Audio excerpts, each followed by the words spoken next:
Buenas tardes o buenos días para algunos, tengan un feliz sábado.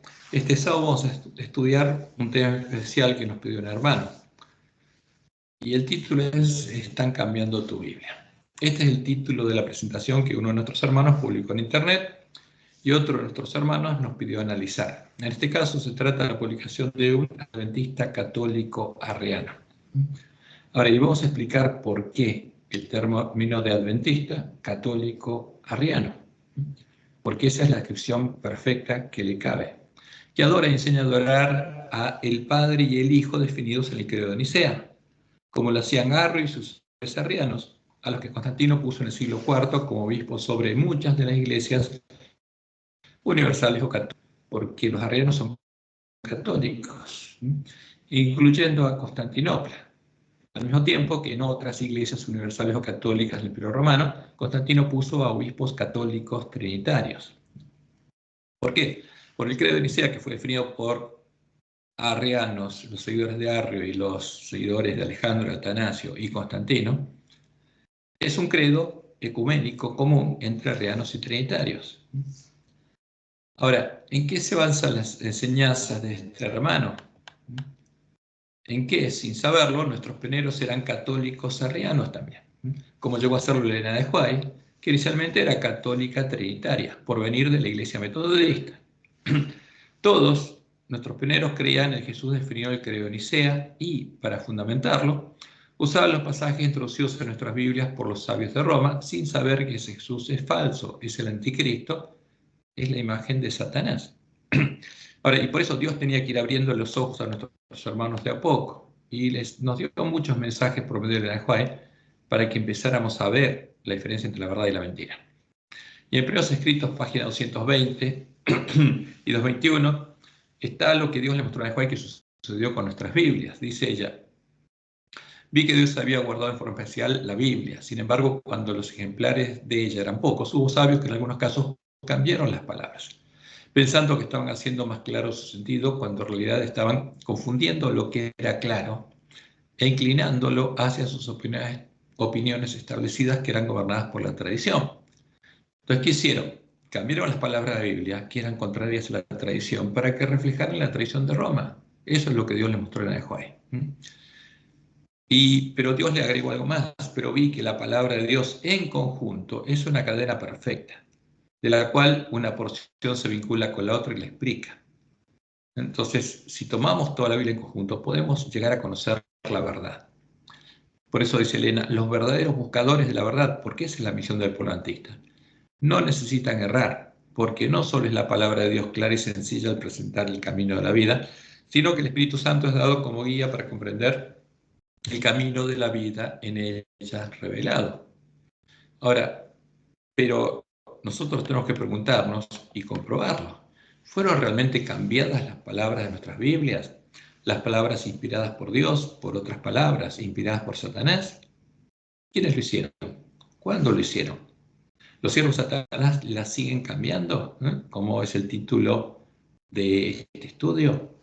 Veremos qué ocurrió y sigue ocurriendo, y que Dios nos dio una clara forma de identificar cuáles son las palabras sabias de Roma y arreglar nuestras lámparas, para que volvamos a tener la misma fe que la iglesia primitiva. Y veamos algunas declaraciones en la Escuela en Conflicto de los Siglos.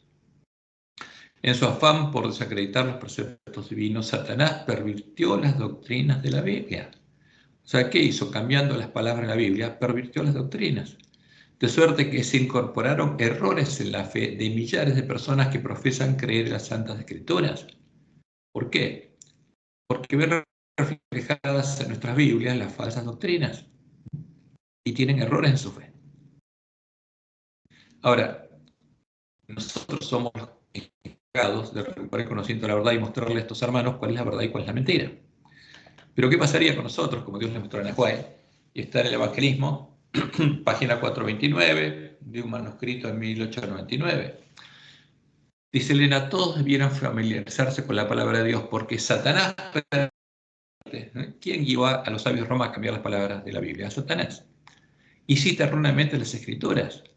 ¿Para qué? Para que ahora los sabios de Roma citen las palabras que ellos pusieron. Y los hombres siguen su ejemplo, presentando una parte de la palabra de Dios a quienes desean conducir por senderos falsos y ocultan la parte que echaría a perder sus planes. Entonces, ¿qué tienen que hacer para engañarnos? Y vamos a ver por qué. Tienen que presentar los textos corruptos como si fueran la verdad y ocultar los textos que no fueron cambiados. Pero ¿qué nos dice Elena? Todos tienen el privilegio de familiarizarse con un claro, así dice Jehová. Y vamos a ver por qué un claro, así dice Jehová. Y agrega, hay pastores falsos.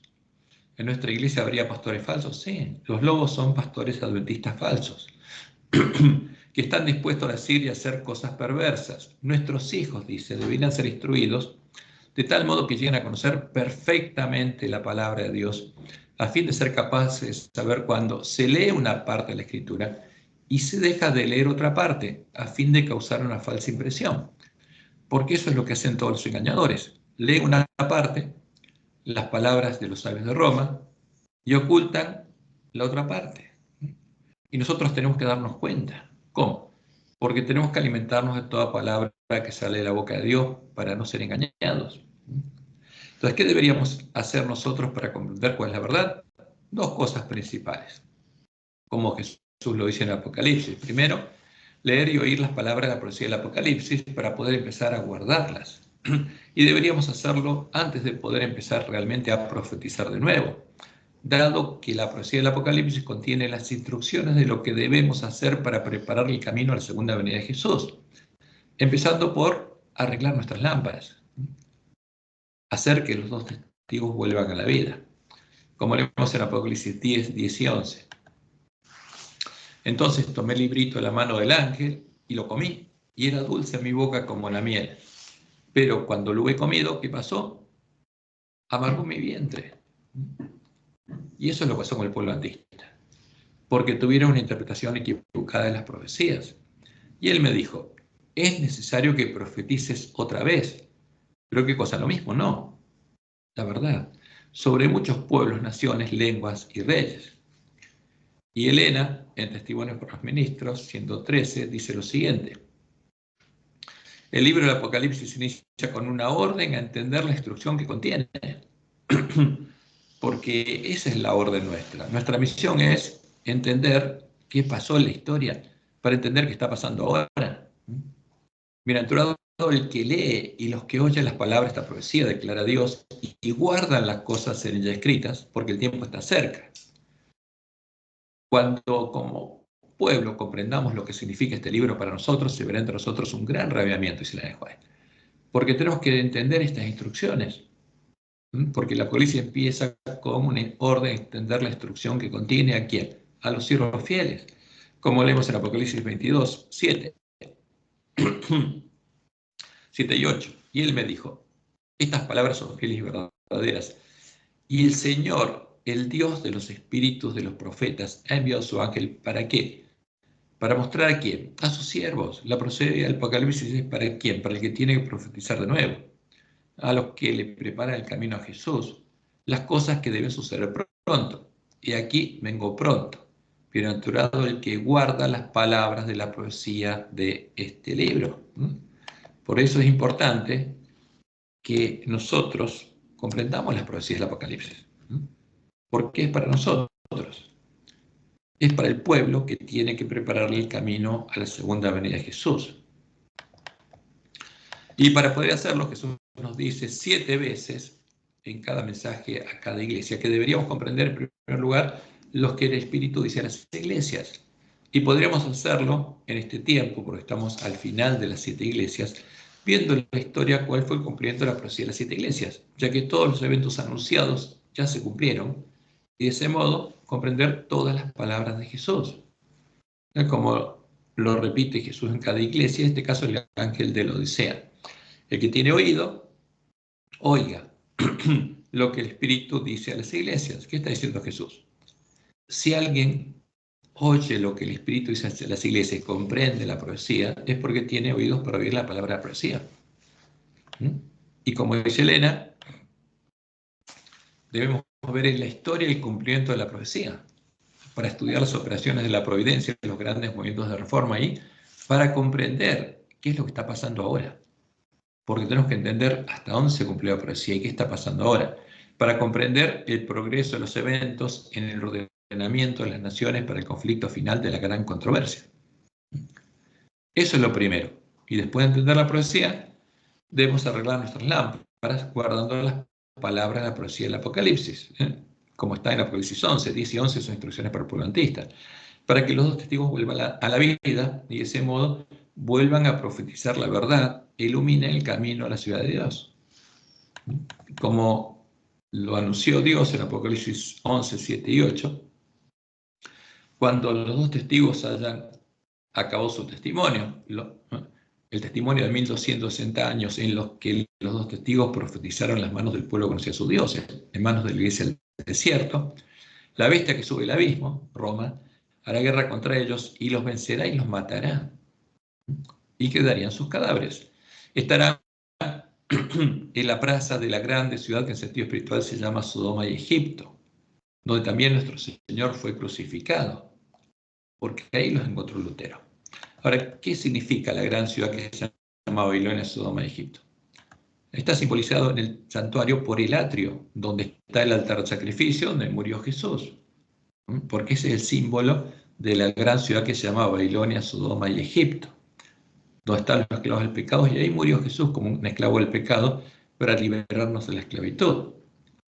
Y en este tiempo, la gran ramera se disfrazó de cristiana, de iglesia. Una de sus hijas se llama Iglesia, y ahí encontró Lutero los cadáveres de los dos testigos. ¿Y qué pasaría cuando comprendiéramos? Cuando Dios, el hombre escobilla, haciendo la obra del hombre escobilla, nos llevara a conocer y entender claramente las profecías, lo que está pasando, nos despertaríamos con un grito como Miller en su sueño, y a la medianoche se oyó un clamor: aquí viene el esposo, salid a recibirle, porque habríamos visto la señal en los tiempos. Entonces todas aquellas vírgenes se levantaron y arreglaron sus lámparas. Ahora, ¿qué pasaría al final de este periodo de estudio? Porque arreglar las lámparas es estudiar la Biblia. De este periodo de estudio de los cadáveres de los dos testigos, los dos testigos, como dice la profecía, volverían a la vida, volverían a dar el mismo testimonio que dieron por 1260 años en las manos del pueblo de la iglesia primitiva, y los lugares asolados podrían empezar a ser reedificados. Como leemos en Apocalipsis 11, en adelante, dice: y los de los pueblos, tribus, lenguas y naciones verán sus cadáveres por 3 días y medio. ¿Qué van a hacer? Los van a estudiar. ¿Y por qué 3 días y medio? Porque 3 años y medio es el tiempo del mensaje de Elías. Y acá está hablando justamente estos que verán sus cadáveres por 3 días y medio, son las vírgenes sensatas que arreglan sus lámparas y no permitirán que sean sepultados. ¿Por qué? Porque en este tiempo la Biblia la quieren sepultar. ¿Por quiénes? Los que se unen al ecumenismo, incluyendo a los adventistas. Y sigue diciendo: y los moradores de la tierra.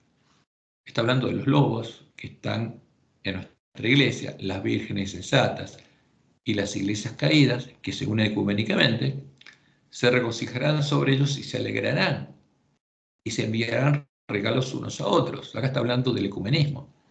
¿Y por qué? Porque se unen y se reconocen unos a otros como parte de la iglesia de Cristo. Y Dios los separó por distintas iglesias, pero cuando se unen a ellas gozosos, se reconocen unos a otros. Porque estos dos profetas habían atormentado a los moradores de la tierra. ¿Con qué? Con el mensaje del tercer ángel. Pero después de 3 días y medio, el periodo en el que son arregladas lámparas, entró en ellos el espíritu de vida enviado por Dios, y se levantaron sobre sus pies, volvieron a la vida y a dar el mismo testimonio que las manos de la iglesia primitiva. Y cayó gran temor sobre los que los vieron. Y oyeron una voz del cielo que les decía: subid acá. Y subieron al cielo en una nube, y sus enemigos los vieron. ¿Quién subió al cielo en una nube? El primero fue el profeta Elías. ¿Cómo subirían al cielo luego de volver a la vida a los dos testigos? Subirían a las manos de las vírgenes sensatas que, luego arreglan sus lámparas, hicieran la obra de Elías mientras recorren el camino angosto que ilumina el clamor de medianoche, hasta llegar a la ciudad de Dios y entrar con el esposo a las bodas. Porque la lámpara, los dos testigos, suben en las manos de las vírgenes, como Dios les mostró en su primera visión. Y ella dice, como Dios me ha mostrado el camino que el pueblo adventista debe recorrer en viaje a la Santa Ciudad. ¿Qué pueblo tiene que recorrerlo? El pueblo adventista. ¿Eh? Alcé los ojos y vi un sendero recto y angosto trazado muy por encima del mundo. El pueblo adventista andaba por ese sendero en dirección a la ciudad que se veía en su último extremo. En el comienzo del sendero, detrás de los que ya andaban, había una brillante luz que, según me dijo un ángel, era el clamor de medianoche.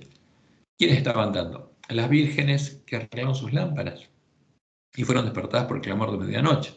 Esta luz brillaba a todo lo largo del sendero y alumbraba los pies de los caminantes.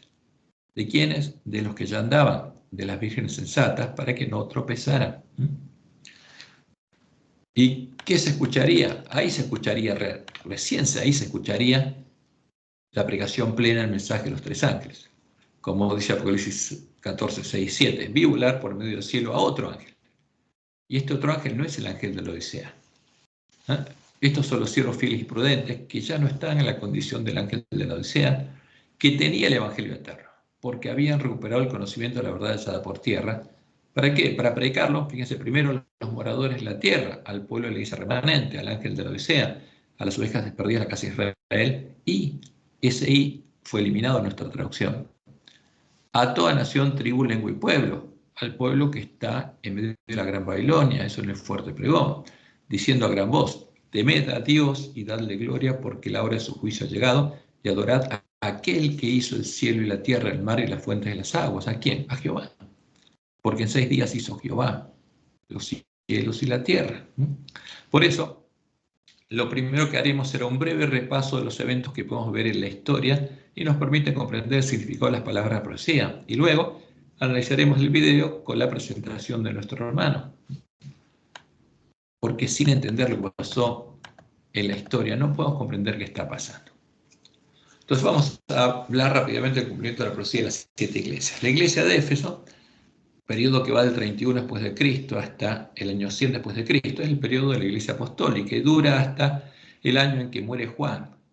Jesús espera hasta el año 93 para revelarle a Juan la profecía del Apocalipsis, para poder amonestar a los miembros de la iglesia primitiva que estaban perdiendo su primer amor, el amor que recuperan después de oír las palabras de Jesús.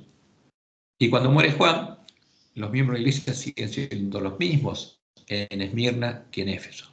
Solo falta Juan, ¿no? Pero ya recuperaron su primer amor. Y la iglesia de Esmirna representa el periodo que va del año 100 hasta el año 313 después de Cristo. Y es el periodo en que la Iglesia de Cristo es perseguida por el Imperio Romano en defensa de la religión pagana del imperio, en defensa de la mujer Jezabel, cuyo sumo pontífice, título finalmente ostentado por los emperadores romanos, era llamado padre por los romanos y él los llamaba hijos. Fíjense que el sumo pontífice, ¿quién era? El sumo pontífice romano. ¿Era Pedro? No. ¿Eran cristianos? No. Eran paganos. ¿Hasta qué?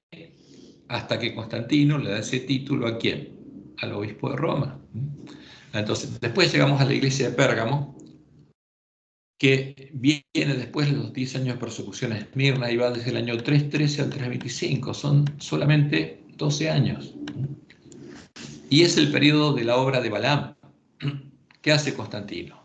Inspirado por Satanás, detiene la persecución, seduce a los apóstatas de la iglesia primitiva, los que habían apostatado a los 10 años de persecución para salvar la vida, y ellos, haciendo la obra de Balaam, lo ayudan a levantar la iglesia universal o católica al Imperio Romano, disfrazando a la mujer Jezabel de iglesia y a sus ídolos de cristianos. Estas son las tropas que profanarían el santuario y la fortaleza, quitarían el continuo y pondrían la abominación desoladora, el ídolo en cuya defensa la gran ramera asesinaría al pueblo que conocía a su Dios. Como dice Daniel 11, el 31 al 33. Y se levantarán de su parte, del reino del norte, en este caso de Constantino, tropas, porque creó unas tropas especiales que profanarán el santuario y la fortaleza. Esas tropas es la Iglesia Católica. Y quitarán el continuo y pondrán la abominación desoladora. Con lisonjas seducirá a los violadores del pacto, a los apóstatas que se unen a él y a la mujer Jezabel, mas el pueblo que conoce a su Dios se esforzará y actuará. Y la iglesia se dividió en dos partes: la verdadera iglesia de Cristo, la iglesia del desierto, y la gran ramera. Y los sabios del pueblo instruirán a muchos, y por algunos días caerán a espada y a fuego, en cautividad y despojo. ¿Y por qué los perseguirían? En defensa de la abominación desoladora, de la abominación del desolador, el ídolo del Papa. De eso se trata. En el año 313, el emperador romano Constantino decreta libertad religiosa, seduce a los apóstatas de la iglesia primitiva, a los que habían apostatado durante los 10 años finales de la persecución de Esmirna, en su casa, el Palacio Imperial de Letral, donde estaba el trono de Satanás, como Jesús lo había anunciado. El trono del sumo pontífice romano constituye la primera sede de la Iglesia Universal o Católica del Imperio Romano, que tiene como objetivo unir apóstatas y paganos en una misma religión universal o católica. Y los apóstatas empiezan a hacer la obra de Balaam, y con cosas sacrificadas a los ídolos empiezan a definir la doctrina de Jezabel, la doctrina que disfrazaría de Dios y de Cristo a la imagen que Satanás le había mostrado a Constantino en visión, y luego, en un sueño, Satanás le había dicho que esa imagen era esa imagen de su Dios, del Dios de Constantino, el Dios del invicto, era Cristo, y que con ella vencería a los cristianos. O sea, ¿cómo podía ser Constantino para que los cristianos adoraran a su Dios? Diciéndoles que esa imagen era Cristo. Y leemos en Apocalipsis 2, 13 y 14. Le dice Jesús justamente al ángel de Pérgamo: yo conozco tus obras y donde moras, donde está el trono de Satanás. ¿Dónde estaba el trono de Satanás? En Roma. Entonces está hablándole a la iglesia de Roma, a los apóstatas que ahora crean la Iglesia Universal o Católica de Roma. Pero hay algunos que siguen fieles, pero retienes mi nombre y no has negado mi fe, ni aun en los días en que Antipas, mi testigo fiel, fue muerto entre vosotros, donde mora Satanás. Porque ahí terminaron los 10 años de persecución. Y había apóstatas y había personas fieles. Pero tengo unas pocas cosas contra ti, que tienes ahí a los que retienen la doctrina de Balaam, que enseñaba a Balac a poner tropiezo entre los hijos de Israel, a comer de cosas sacrificadas a los ídolos, por los filósofos y teólogos griegos y romanos, de eso se trató, y a cometer fornicación, a adorar a los ídolos de Roma. Eso es lo que hicieron los apóstatas, y vamos a ver cómo lo hicieron. Ahora, ¿qué pasa si nosotros comemos cosas sacrificadas a los ídolos, como dice Pablo en 1 Corintios 10, 19 al 21? Adoramos a los demonios y no a Dios. Y eso es lo que estaban haciendo los apóstatas. ¿Qué digo pues? ¿Que el ídolo es algo o que sea algo lo que se sacrifica a los ídolos? Antes digo que lo que los gentiles sacrifican, a los demonios lo sacrifican y no a Dios.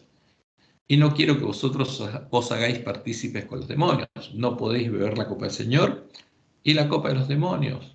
No podéis participar de la mesa del Señor y de la mesa de los demonios.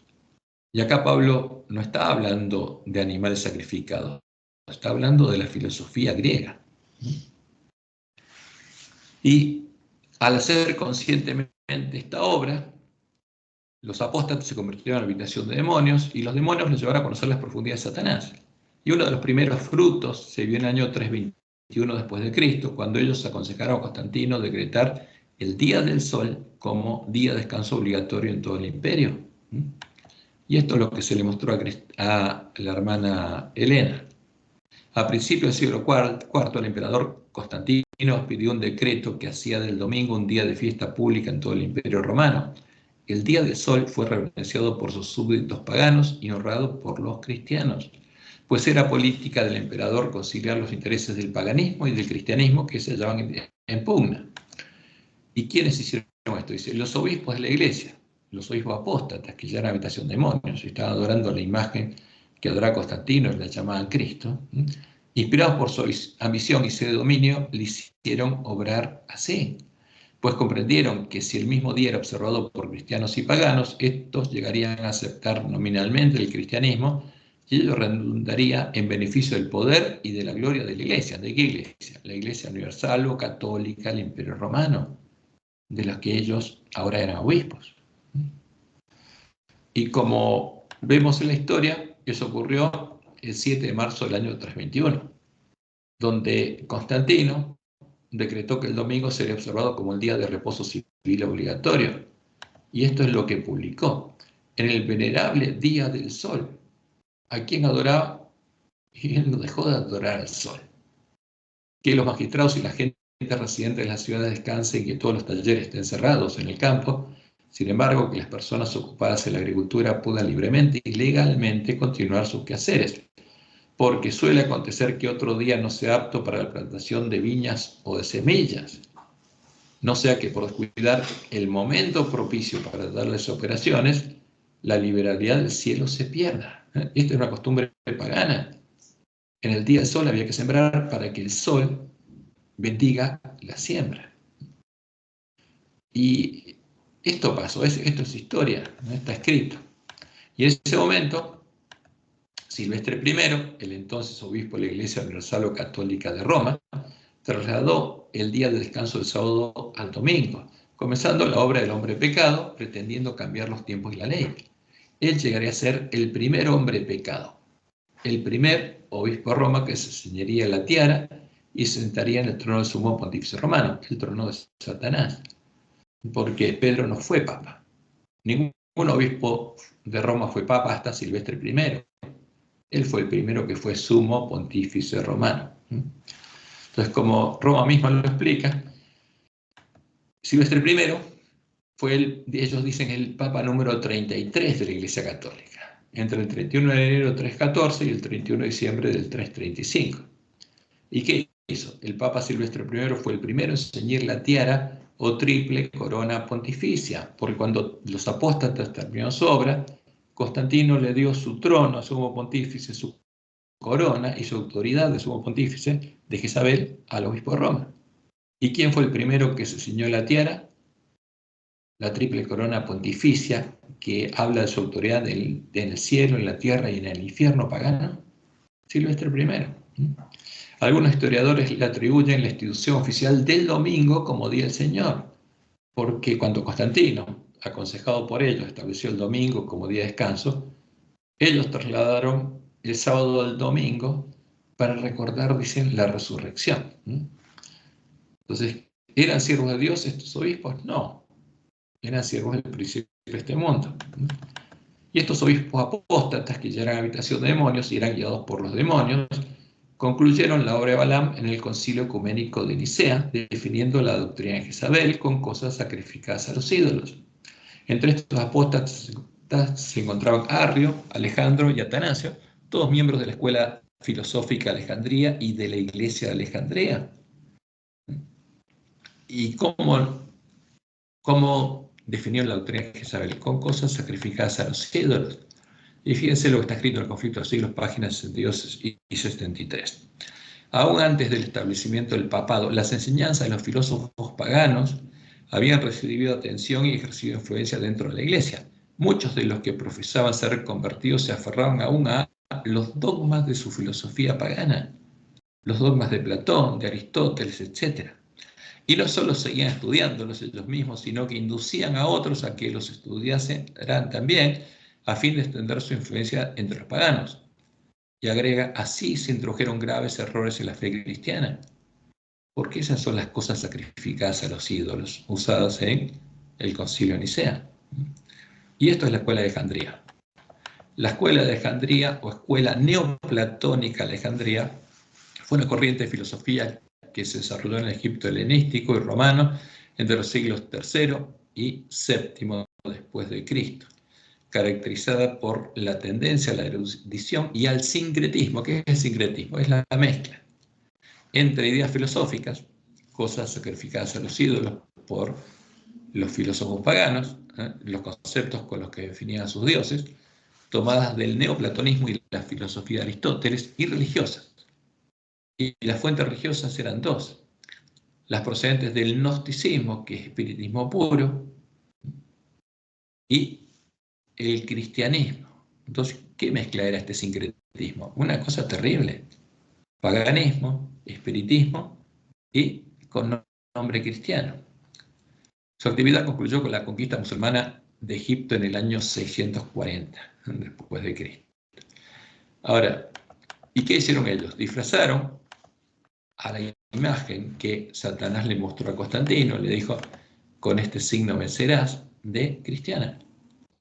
Y no solo eso, crearon una trinidad de dioses, ¿no? Fíjense estas imágenes. La primera es el dios Sol invicto, la segunda es el dios Sol invicto, presentándose ante Constantino, porque el Sol era el dios padre de todos los dioses del Olimpo, la luna era la diosa madre y las estrellas, que representaban los paganos como cruces, eran los hijos. Entonces esta imagen del Sol con la cruz es el dios hijo. ¿De quién? Del Sol. Y ese es Cristo, ¿no? Y a ese Cristo disfrazaron justamente de Dios en el credo de Nicea. Y no solamente a ese Cristo, sino que crearon una trinidad. Y fíjense esta imagen. Ahí está el Sol y están sus tres hipóstasis, ¿no? Porque el Sol es Baal, y ahí está Baal Padre, Baal Hijo y Baal Espíritu Santo. Las tres hipóstasis del Sol. Y esto es lo que definieron inicialmente en el credo de Nicea. Este es el credo común arriano trinitario. Creemos en un Dios Padre. Por supuesto que es la imagen filosófica de Zeus, todopoderoso, hacedor de todas las cosas visibles e invisibles. ¿Por qué? Por quien es su Hijo, y en un Señor Jesucristo, el Hijo de Dios. Y ahora hablan de un Dios engendrado, ¿eh? Un Dios Hijo engendrado, que es la imagen filosófica de Apolo, el ángel del abismo, como el unigénito del Padre, o sea, el único engendrado, es decir, de la sustancia del Padre, de los genes del Padre, porque así aparece en griego. Dios de Dios, luz de luz, Dios verdadero, engendrado, no hecho, consubstancial al Padre, que tiene la misma esencia, la misma sustancia que el Padre, que es otro Dios. Entonces ya tenemos dos dioses, ya es politeísmo, como Zeus y Apolo, mediante el cual todas las cosas fueron hechas. Y este es el concepto de agente creador o el verbo de Platón. Tanto las que están en los cielos como las que están en la tierra, quien para nosotros los humanos y para nuestra salvación descendió y se hizo carne. Entonces, fíjense, la imagen de Apolo, el ángel del abismo, es puesta como si fuera nuestro Redentor. Satanás nos redimió. Se hizo humano y sufrió y resucitó al tercer día y vendrá a juzgar a los vivos y a los muertos. Y en el Espíritu Santo, ellos nos definieron porque había diferencia entre arrianos y trinitarios. Unos decían que había una deidad de dos, los arrianos, y otros una deidad de tres, una trinidad. Y Constantino me dio y dijo, lo importante es lo que estamos de acuerdo, el credo común. Y así quedó el credo de Nicea. Ahora, pero así fue definida la doctrina de Jezabel, en la primera fórmula de doctrina de Jezabel, y como Jesús la anunció, el que tenía esta doctrina iba a llegar a conocer las profundidades de Satanás. Pero tengo unas pocas cosas contra ti, que toleras que esa mujer Jezabel, que es la religión pagana y imperio romano, ahora disfrazada de profetisa, de iglesia, que se dice profetiza, enseña y seduzca a mis siervos a fornicar. ¿Qué significa? Adorar ídolos y a comer cosas sacrificadas a los ídolos. Pero a vosotros y a los demás que no están en Tiatira, ¿cuántos no tienen esa doctrina y no han conocido lo que ellos llaman las profundidades de Satanás? Porque esta doctrina lleva a conocer las profundidades de Satanás. Yo os digo, no os impondré otra carga. Y de ese modo, como Dios le mostró en el Juan, Satanás introdujo su bandera, la Trinidad, en la iglesia cristiana. La imagen con la que vencería a los cristianos. Conflicto de los siglos, páginas 49 y 50. Vanos eran los esfuerzos de Satanás para destruir la iglesia de Cristo por medio de la violencia. La gran lucha en que los discípulos de Jesús entregaban la vida no cesaba cuando estos fieles portaestandartes caían de su puesto. Triunfaban por su derrota. Y los siervos de Dios eran sacrificados, pero su obra seguía siempre adelante. En vista de esto, Satanás se propuso ponerse con más éxito el gobierno de Dios, implantando su bandera en la iglesia cristiana. Si podía engañar a los discípulos de Cristo e inducirlos a ofender a Dios, decaerían su resistencia, su fuerza y su estabilidad, y ellos mismos vendrían a ser presa fácil. Porque si se volvían idólatras, serían presa fácil para los demonios. Ahora, esa bandera es la que ahora está implantada en la iglesia adventista. Y esa bandera estaba implantada en la mente de nuestros pioneros. Y ellos no lo sabían. El periodo de Pérgamo finaliza el año 325 después de Cristo con la manifestación del hombre pecado, cuando Constantino cumple su promesa y le da a Silvestre I, el entonces obispo de la Iglesia de Roma, el trono, la corona y el poder de sumo pontífice romano. Y Silvestre I pone ese trono en la Iglesia de Letrán, se sienta en él y se ciñe la tierra, símbolo de su poder y su autoridad en la mujer Jezabel, la Iglesia Universal o Católica del Imperio Romano. Y se cumple lo que Pablo había dicho interpretando Ezequiel 28, que habla del príncipe de Tiro. Y él lo llama el hombre de pecado, el hijo de perdición, porque el príncipe de Tiro es el hijo del rey de Tiro, el hijo de Satanás. Pero con respecto a la venida de nuestro Señor Jesucristo y nuestra reunión con Él, nadie os engañe en ninguna manera, porque no vendrá sin que antes venga la apostasía. Tenía que venir la apostasía. Y se manifieste el hombre de pecado, el hijo de perdición, el cual se opone y se levanta contra todo lo que se llama Dios o sujeto de culto, tanto que se sienta en el templo de Dios como Dios, haciéndose pasar por Dios. Hace lo mismo que Satanás quiso hacer en el cielo. Y como leemos en el conflicto de siglos, páginas 53 y 54, esta avenencia, esta unión entre el paganismo y el cristianismo dio por resultado el desarrollo del hombre de pecado, predicho en la profecía como poniéndose a Dios y ensalzándose a sí mismo sobre Dios. Ese gigantesco sistema de falsa religión es obra maestra del poder de Satanás, un monumento de sus esfuerzos para sentarse él en el trono y reinar sobre la tierra según su voluntad. Entonces, ¿qué puso el obispo de Roma en la iglesia de Letrán? El trono de Satanás. Y cuando el obispo de Roma, el papa, se sienta en ese trono, Satanás se sienta con él. Y aquí tenemos las imágenes que nos presenta Roma a la izquierda, la del Dios de Roma, el Dios que tiene su autoridad en el cielo, en la tierra, en el infierno, porque es el Dios del infierno, usa los infiernos, usa el purgatorio, ¿no? Porque es una imagen de los dioses paganos. Ahí está Silvestre I con su tiara, y están los actuales papas, los siguientes, que se hacen adorar y se sienta el templo de Dios como si fueran Dios. Y como dice Elena, la gente quedó del todo engañada. Se les enseñó que el Papa y los sacerdotes eran los representantes de ¿quién? De Cristo. Cuando en verdad lo eran de Satanás. ¿De quién son representantes? De Satanás. Y a Satanás adoraban cuantos ante ellos se postraban. Esa es la Iglesia Católica. Estos apóstatas son los que escribieron la doctrina de la Trinidad y disfrazaron a Satanás y a los demonios de cristianos. Y lo que viene después de eso es la iglesia de Teatira, de 325 hasta 1291 después de Cristo, hasta que finalizan los 1260 años en los que Dios sostiene su iglesia en el desierto, y es el periodo de la mujer Jezabel, en el que, acá no quedó bien redactado, en el que la mujer Jezabel, en defensa de la Trinidad, la abominación desoladora, la abominación del Papa, el desolador, se embriaga la sangre de los mártires de Jesús hasta lograr asesinar a todo el remanente de la iglesia primitiva y matar a los testigos, y de ese modo echar por tierra el lugar santuario de Dios y la verdad. Eso es lo que pasó. Y voy a cortarlo acá, a ver si entra nuevamente y no se nos va de... Ahí está, remanente de la iglesia primitiva y matar a los dos testigos. Entonces, cuando los apóstatas que hicieron la obra de Balaam, adorando a la abominación desoladora, llegan a conocer las profundidades de Satanás, son guiados por Satanás a buscar asesinar a sus antiguos hermanos para extirpar la herejía del pueblo que conoce a su Dios. Y no adora la abominación desoladora, no adora la Trinidad, ni reconoce la autoridad de la Iglesia Católica. Entonces, en el año 380 después de Cristo, la bestia romana emite el edicto de Tesalónica, que es el tipo de la ley dominical activa, la ley que obligará a adorar a la imagen de la bestia. Y como leemos en los escritos, en la visión del gran conflicto, dice Elena, Satanás se regocijaba por la caída de tantos. Entonces incitó a la iglesia caída, a Roma, a obligar a quienes querían conservar la pureza de su religión a que accediesen a sus ceremonias al culto de las imágenes. ¿A qué imágenes? Las definidas en la doctrina de la Trinidad, o recibirse la muerte.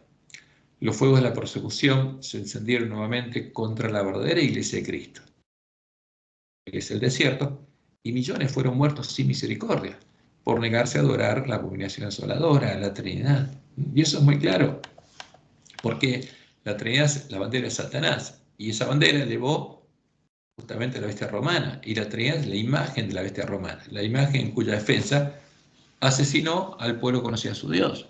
Y este es el edicto de Tesalónica, el año 380 después de Cristo. Queremos que todos los pueblos, ¿no?, profesen una religión, cual la que profesaban el pontífice Dámaso y el obispo de Alejandría. Y la definen así: creemos en la divinidad única del Padre, del Hijo y del Espíritu Santo bajo el concepto de igual majestad y de la piadosa Trinidad. Ahora, creemos que hay tres personas que son Dios. Ordenamos que tenga el nombre de cristianos católicos quienes sigan esta norma.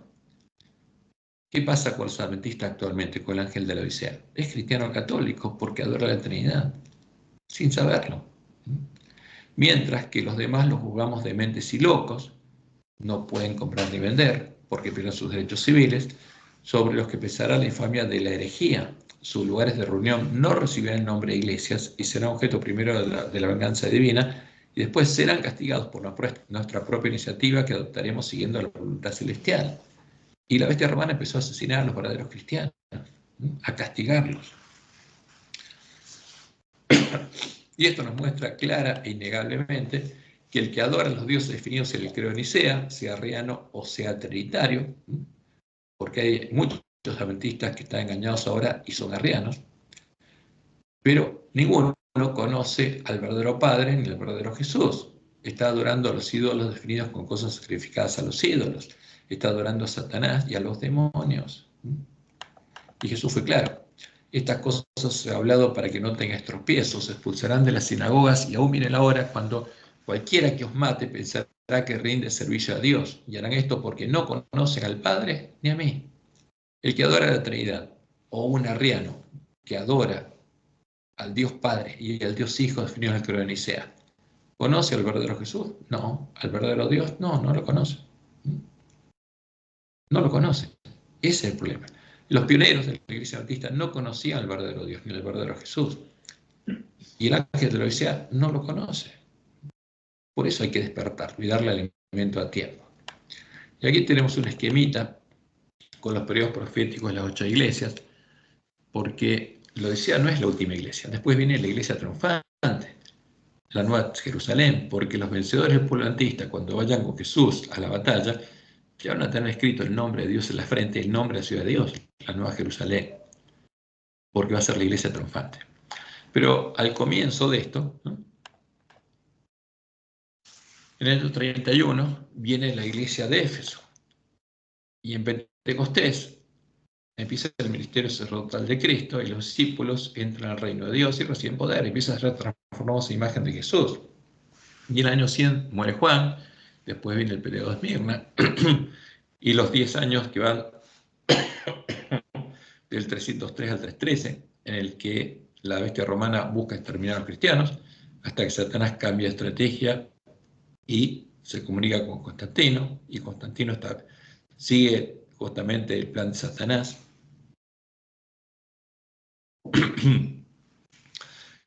Y hace todo lo que estuvimos viendo.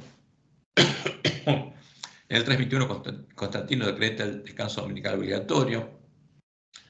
En el 325 Constantino convoca al Concilio Ecuménico de Nicea, y ahí nace la Jezabel cristiana, porque Jezabel es disfrazada de iglesia y en los ídolos paganos de cristianos, y nace la doctrina de Jezabel. Y a partir de ese momento los apóstatas llegan a conocer las profundidades de Satanás, y en el 380, con el edicto de Tesalónica, como dice Juan, se manifiesta que son hijos del diablo, y son hijos del diablo. Y usan el poder de la bestia romana para asesinar a sus antiguos hermanos, por eso convierten en asesinos. Y entre estos asesinos hay dos especiales, los dos que redactaron el edicto de Tesalónica, a los que Roma llama santos. Uno es San Jerónimo y el otro es San Dámaso, el Papa Dámaso. Dos santos, que son dos asesinos, dos personas que habían llegado a conocer las profundidades de Satanás y eran asesinos como Caín. Y la persecución continúa hasta que, a final del siglo XIII, es exterminada la iglesia del desierto, y la verdad y el lugar santuario de Cristo son echados por tierra. Entonces, fíjense, periodos interesantes. El tiempo de la ira había comenzado en el 723 a.C. y duraría hasta 1798, cuando llega el fin de la ira. En el 325 se manifiesta el hombre de pecado, cuando los apóstatas terminan su obra y Constantino le da al hombre de pecado, al Papa, al obispo de Roma, su trono, su poder y su autoridad en la mujer Isabel. Y ahí el hombre de pecado se sienta en el templo de Dios como Dios, haciéndose pasar por Dios. Y eso nunca lo perdió el Papa, esa autoridad nunca la perdió la religiosa. Hasta el tiempo de la sexta plaga va a seguir siendo Papa. Y en el 538 empieza a tomar poder político, cuando Justiniano lo declara corrector de herejes y después de liberar Roma de las manos de los bárbaros, le da esa autoridad. Y el cuerno pequeño reina por 1260 años hasta el fin de la era, hasta 1798. Y en ese periodo se embriaga la ramera de la sangre de los mártires de Jesús. Después llega el periodo de Sardis, donde queda una sola iglesia, porque la verdadera iglesia de Cristo fue exterminada, y Jesús le dice a su pueblo, que tiene hombre que vive, pues se llama cristiano católico, pero está muerto, porque está adorando al ídolo, no conoce la verdad y no tiene vida. Y después de levantada la iglesia de Filadelfia, de la cual el pueblo adventista era el remanente, hasta que todas las vírgenes se durmieron y llegamos a estar en la condición del ángel de la Odisea. Hasta que justamente la última generación, las vírgenes fueran despertadas, sería el tiempo de procesamiento del pueblo adventista. Pero volvamos a lo que pasó en ese tiempo, porque ¿qué pasó? Después del edicto de Salónica, redactado por San Jerónimo y San Dámaso y publicado por Teodosio, el emperador Teodosio I el Grande, para poder combatir la herejía del pueblo que conocía a su Dios, que no adoraba a la Trinidad y profetizaba tendiendo sus manos a los dos testigos, a la Biblia sin corrupción. En el año 382 después de Cristo, Satanás inspiró al Papa Dámaso a crear la Biblia católica, cambiando las palabras de la Biblia, creando una Biblia corrupta con la que se pudiera enseñar las falsas doctrinas de Roma, empezando por la doctrina de la Trinidad. Y así fueron creados los cadáveres de los dos testigos, o sea, la Biblia católica. Y como la misma Roma lo reconoce, el Nuevo Testamento de la Biblia católica, en su versión griega y latina, fue creado por San Jerónimo, tomando los originales hebreos, porque se mudó a Belén para tener esos originales, y de esos originales de la Biblia hebrea traducir, modificando sus palabras para que reflejaran las doctrinas corruptas de Roma, y de ese modo poder combatir la herejía del pueblo que conocía a su Dios y no adoraba la Trinidad. Así fueron creados los manuscritos griegos del Nuevo Testamento de la Biblia católica, los únicos que fueron conservados por Roma y son usados como originales para nuestras Biblias. Y vamos a verlo eso, las palabras de Roma ahora. Y el Antiguo Testamento de la Biblia católica, San Jerónimo lo tomó de la Septuaginta, la versión griega existente, que solo debió traducir al latín, porque se preocupaba del Nuevo Testamento, porque ahí quería reflejar las doctrinas de Roma. Y esto es lo que se escribe de la historia, la biografía de Eusebio Hierónimo Estridón o Jerónimo Estridón. Y que se nos dice que tradujo la Biblia del griego y el hebreo al latín. Ahora, ¿de qué tradujo del hebreo al latín? Porque ya la Septuaginta la tenía en griego y el hebreo del Antiguo Testamento ni lo miró. Como dice Roma, el Nuevo Testamento fue a buscar los ejemplares hebreos que había en Belén. San Jerónimo, dice Roma, fue un célebre estudioso del latín en una época en la que eso implicaba dominar el griego. Sabía algo de hebreo cuando comenzó su proyecto de traducción, pero se mudó a Belén para perfeccionar sus conocimientos del idioma. ¿Necesitaba el hebreo para Septuaginta? No. Comenzó la traducción en el año 382, corrigiendo la versión latina existente del Nuevo Testamento. ¿Para qué? Para reflejar el credo de Nicea. Esa era la primera misión que tenía. ¿Y cuándo comenzó la traducción? En el año 382. Y se mudó a Belén para usar los manuscritos en hebreo para corregir justamente la versión latina del Nuevo Testamento, porque empezó a corromper el Nuevo Testamento. Las traducciones de la Biblia, dicen los autores de este resumen, que existían en ese tiempo, llamadas actualmente Vetus Latina, tenían muchas imperfecciones del lenguaje y varias imprecisiones o traducciones no muy exactas, ¿no? Ahora, pero es mentira, porque los dos testigos, la Biblia de la Iglesia Primitiva, no tenía errores. Era perfecta. Y dicen lo siguiente, agregan lo siguiente. En el Concilio de Roma de 382, el Papa Dámaso primero expidió un decreto, conocido como Decreto de Dámaso, que contenía un listado de los libros canónicos del Antiguo y el Nuevo Testamento, y le pidió a San Jerónimo, su secretario, utilizar este canon y escribir una nueva traducción de la Biblia que incluyera un Antiguo Testamento de 46 libros, los cuales estaban todos en la Septuaginta, y el Nuevo Testamento con sus 27 libros. Y agregan, con tremenda energía escribía contra las diferentes herejías. ¿Y cuál era la principal? La que más le molestaba a Roma. La principal herejía es la definida en la Lectio Tesalónica, la no adoración de la Trinidad. Escribía contra los adoradores del Dios verdadero porque tenía que tener una Biblia que diera sustento a la Trinidad. La Iglesia Católica, siguen diciendo, ha reconocido siempre a San Jerónimo como un hombre elegido por Dios. ¿Qué Dios? Satanás. Para explicar y hacer entender mejor la Biblia, por lo que fue nombrado patrono de todos los que en el mundo se dedican a hacer entender la Biblia. Por extensión se lo considera el santo patrono de los traductores. Porque ¿cuál es la misión de los traductores de Roma? Reflejar el catecismo en la Biblia. Esa es la misión de ellos. No entender la Biblia. Engañar al pueblo, corrompiendo la Biblia. Luego, Roma buscó extirpar de la tierra al pueblo que conocía a su Dios y a los dos testigos, a la Biblia sin corrupción, cosa que recién logró hacer al final de los 1260 años en los que Dios sostuvo a su iglesia en el desierto, como lo había anunciado en la profecía del Apocalipsis. Y daré a mis dos testigos que profeticen por 1260 días vestidos de silicio, el mismo periodo en que Dios sostuvo a su iglesia en el desierto. Estos testigos son los dos olivos y los dos candeleros que están en pie delante del Dios de la tierra. Si alguno quiere dañarlos, sale fuego de la boca de ellos y devora a sus enemigos. Y si alguno quiere hacerles daño, debe morir él de la misma manera. Estos tienen poder para cerrar el cielo a fin de que no llueve los días de su profecía, y tienen poder sobre las aguas para convertirlas en sangre, para herir la tierra con toda plaga cuantas veces quieran. Porque está hablando ¿de quién? De la Biblia, del Antiguo y Nuevo Testamento.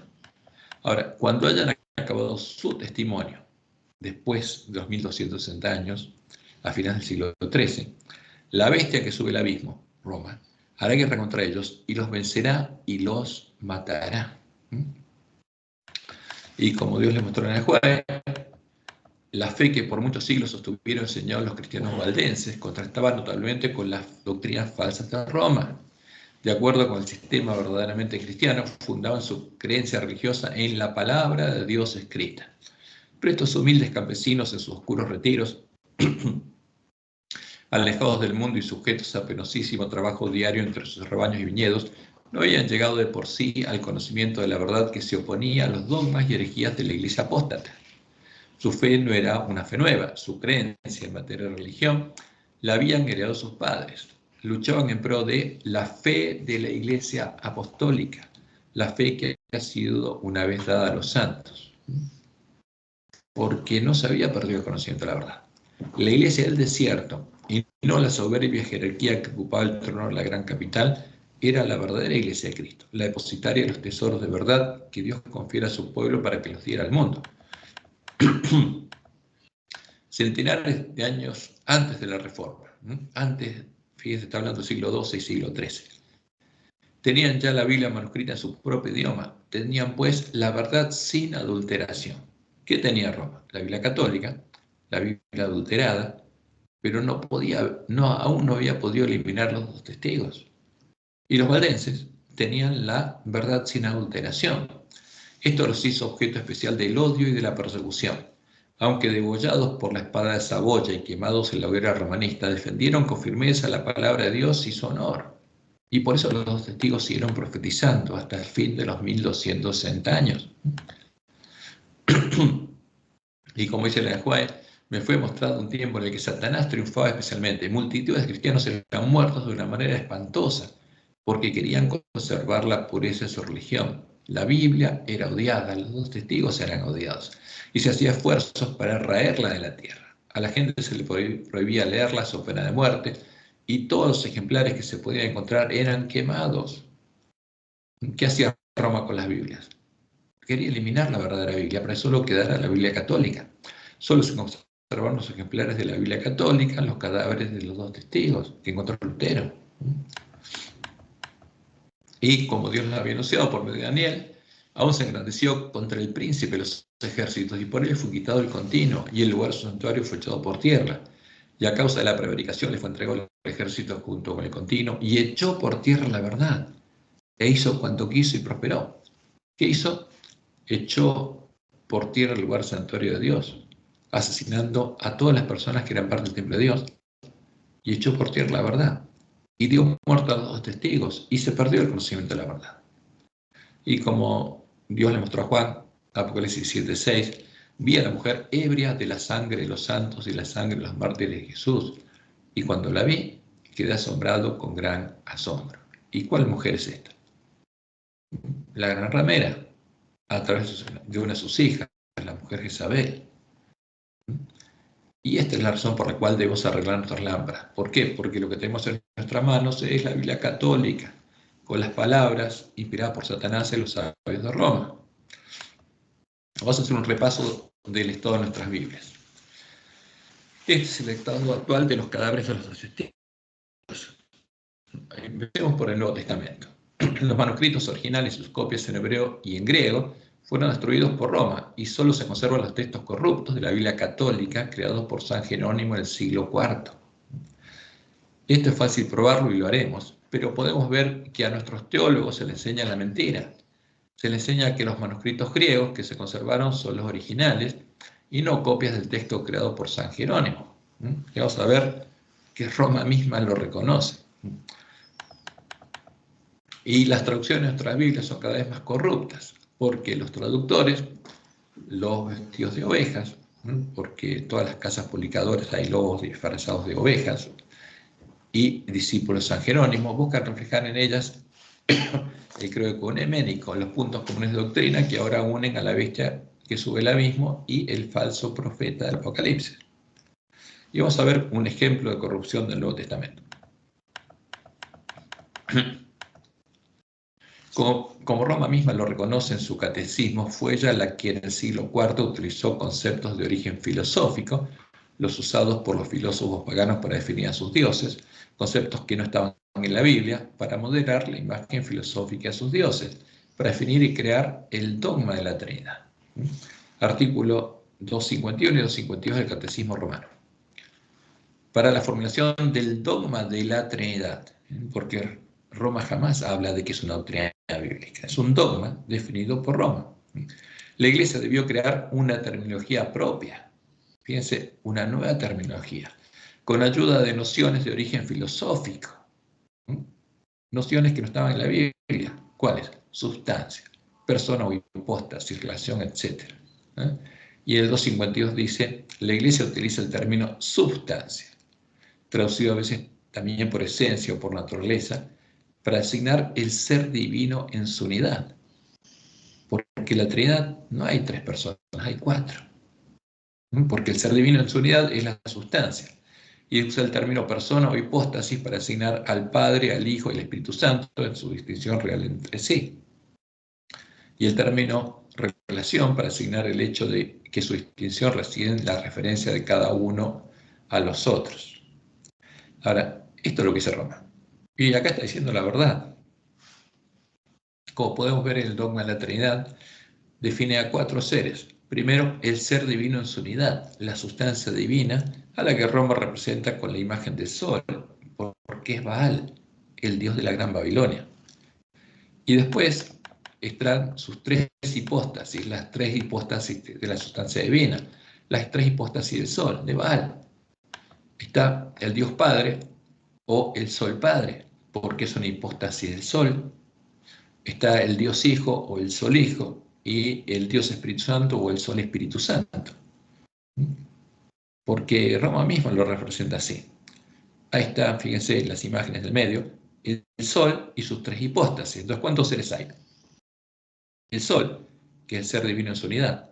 Y después están el Padre, el Hijo y el Espíritu Santo, que son hipóstasis, manifestaciones del Sol. Y ese es el Dios de Roma.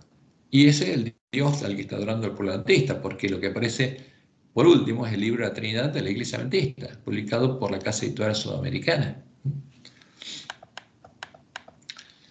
Y esto también lo reconocen nuestros teólogos en el libro de la Trinidad, indicando que estos términos filosóficos, las cosas sacrificadas a los ídolos con las que los paganos definían a sus dioses, no estaban en la Biblia. Y vamos a ver esto en la página 150 y 153 del libro de la Trinidad. Dicen: Atanasio, el joven secretario de Alejandro y presbítero en la iglesia de Alejandría, asistió al concilio de Nicea, aunque desempeñó un papel menor en las sesiones. El concilio fue un evento modelador de su vida. Pasó el resto de su vida tratando de mantener el concepto niceno de Cristo, adorando ¿a quién? Al Cristo de Constantino, como la doctrina aceptada de la iglesia. ¿De qué iglesia? De la iglesia católica. Pero los autores de este libro ponen la iglesia como si fuera la verdadera iglesia de Cristo. Ahora, ¿por qué esta es la doctrina de la Iglesia Universal o Católica del Imperio Romano? No de la Iglesia del Desierto, no de la verdadera Iglesia de Cristo, cuyos miembros fueron martirizados por no aceptar esta doctrina y postrarse ante sus imágenes. Pero los que escriben esto son engañadores. Y en la página 153 leemos: por el tiempo de su muerte, en el 373, Atanasio había convencido a la mayoría de los teólogos cristianos de la necesidad de usar la nueva terminología, la que Roma dice que ya creó, más bien que autolimitarse a los términos que aparecían en la Biblia. ¿Por qué? ¿Aparecía en la Biblia? No. Y este testimonio es muy claro. Esos términos no aparecían en la Biblia. Y agregan: pasaron décadas antes de que cada uno entendiera los nuevos significados de estos términos. Porque son términos usados por Roma para definir un dogma. Y a Roma, nuestros teólogos lo llaman la Iglesia. Ahora, fíjense que esto no se puede negar. Roma lo dice, nuestros teólogos reconocen que esos términos no están en la Biblia, y este hecho confirma que, como Dios les mostró en el Juay, estos términos filosóficos, cosas sacrificadas a los ídolos, no están en la Biblia y fueron introducidos en ella por los sabios de Roma, porque ahora están en la Biblia. ¿A partir de cuándo? A partir de que el Papa Dámaso le dio a San Jerónimo, en el año 382, la orden de crear la Biblia católica. Fue él el que, siendo guiado por Satanás, introdujo estos términos en el Nuevo Testamento de nuestras Biblias para corromperla y poder reflejar en ella el credo nicea y la imagen de sus dioses. Y nosotros podemos, incluso Roma publica las cartas entre San Dámaso y San Jerónimo, donde San Jerónimo le pide instrucciones a San Dámaso sobre lo que tiene que poner en la nueva Biblia. ¿Y quién los guiaba? ¿Dios? No, eran dos asesinos que habían llegado a conocer las profundidades de Satanás. Eran guiados por Satanás. Entonces, este es el credo nicea. Creemos en un Dios Padre, que es la imagen filosófica de Zeus, el Dios que engendra a dioses hijos, todopoderoso, hacedor de todas las cosas visibles e invisibles, y en un Señor Jesucristo, el Hijo de Dios, engendrado. Fíjense, es un Dios Hijo engendrado, que Zeus a quien engendró a Apolo, porque esta es la imagen filosófica de Apolo, el ángel del abismo, engendrado como el unigénito del Padre. Entonces, como Zeus tenía muchísimos hijos, acá lo limitaron, como solo engendró a uno, el unigénito, el único engendrado del Padre, es decir, de la sustancia del Padre, de los genes del Padre. Dios de Dios, luz de luz, Dios verdadero de Dios verdadero, engendrado, no hecho, consubstancial al Padre. O sea, otro Dios, dos dioses, mediante el cual todas las cosas fueron hechas. Aquí viene el concepto de agente creador, el verbo de Platón, porque el que creó no es el Padre, sino el Hijo. Creó a Apolo, tanto las que están en los cielos como las que están en la tierra, quien para nosotros los humanos y para nuestra salvación descendió y se hizo carne. Fíjense, están diciendo que la imagen de Apolo, el ángel del abismo, la imagen de Satanás, la ponen como si fuera nuestro Redentor. ¿Satanás nos redimió de Satanás? No. Se hizo humano y sufrió y resucitó el tercer día y vendrá a juzgar a los vivos y a los muertos. Y agregan, como vimos, el Espíritu Santo. Y el siguiente es un claro ejemplo en el que hemos reflejado en la Biblia católica, nuestras Biblias, los cadáveres de los dos testigos, los términos filosóficos usados para definir al Cristo niceno. El Dios Hijo definió el credo de Nicea. Y vamos a ver Hebreos 1, 1 al 3. ¿Qué nos dice aquí? Dios, habiendo hablado muchas veces y de muchas maneras en otro tiempo a los padres por los profetas, en estos posteriores días nos ha hablado por el Hijo, a quien constituyó heredero de todo, y aquí vienen los insertos de Roma, por quien asimismo hizo el universo. O sea que hay un Dios Hijo, que es el agente creador del Dios Padre, y que es el verbo de Platón, el concepto de Platón. Entonces, hay un Dios Hijo que es el creador, el cual, siendo el resplandor de su gloria y la imagen misma de su sustancia, término filosófico que no estaba en la Biblia, usado para definir a la imagen filosófica de Apolo. Entonces, ¿qué están diciendo? Que este es un hijo engendrado, como dice Creoniceo, de la sustancia del Dios Padre, y es la imagen misma de su sustancia. Y Roma y nuestros teólogos reconocen que esto no estaba en la Biblia. ¿Y cómo llegó a la Biblia esto? Porque fue introducida acá por San Jerónimo, porque esta es la imagen del ángel del abismo. ¿Y quién sustenta todas las cosas con la palabra de su poder, habiendo efectuado la purificación de nuestros pecados por medio de sí mismo? Se sentó a la diestra de la majestad de las alturas. Y este es un claro testimonio que nos muestra que los manuscritos que contienen estos términos filosóficos son posteriores a la orden del Papa Dámaso, dada a San Jerónimo en el año 382 después de Cristo, y que los teólogos que creen lo contrario han sido engañados. Lo mismo sucede con Juan 1, 1 al 3 y 14, en el que también vemos reflejado el credo de Nicea. ¿Qué dice aquí? En el principio era el verbo de Platón, y el verbo era con Dios, y el verbo era Dios. Entonces acá hay otra persona que es Dios. Este era el principio con Dios. Todas las cosas por Él fueron hechas. O sea, el concepto de agente creador, creado por Platón. Lo mismo que aparece en Hebreos 1, 1 al 3. Y sin Él, nada de lo que ha sido hecho fue hecho. Y el versículo 14 dice, y aquel verbo, el Dios Hijo, fue hecho carne, y habitó entre nosotros, y vimos su gloria, gloria como del unigénito del Padre, dice. Porque el verbo es un nuevo Dios, el único engendrado de la sustancia del Padre, el unigénito. ¿Y engendrado de qué? De los genes del Padre, como Dios de Dios. Y termina siendo lleno de gracia y de verdad. Entonces, ¿qué está reflejado acá? Nuevamente el credo de Nicea, porque se nos dice que existe una persona que se llama el Verbo, que en el principio estaba con Dios y era Dios, que esta persona fue engendrada por Dios como Dios, como establece el credo de Nicea, dado que es el unigénito del Padre, el único engendrado, y esta persona que es Dios es el agente creador del Dios Padre y es nuestro Redentor. Es el credo de Nicea. Y ahora vamos a ver un poco el estado del Antiguo Testamento.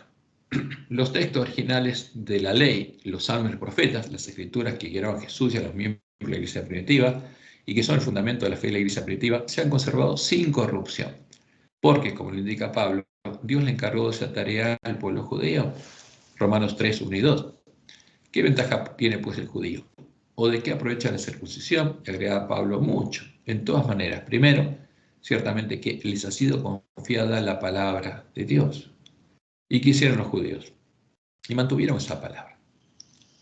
Entonces, esa es la ventaja que tenemos.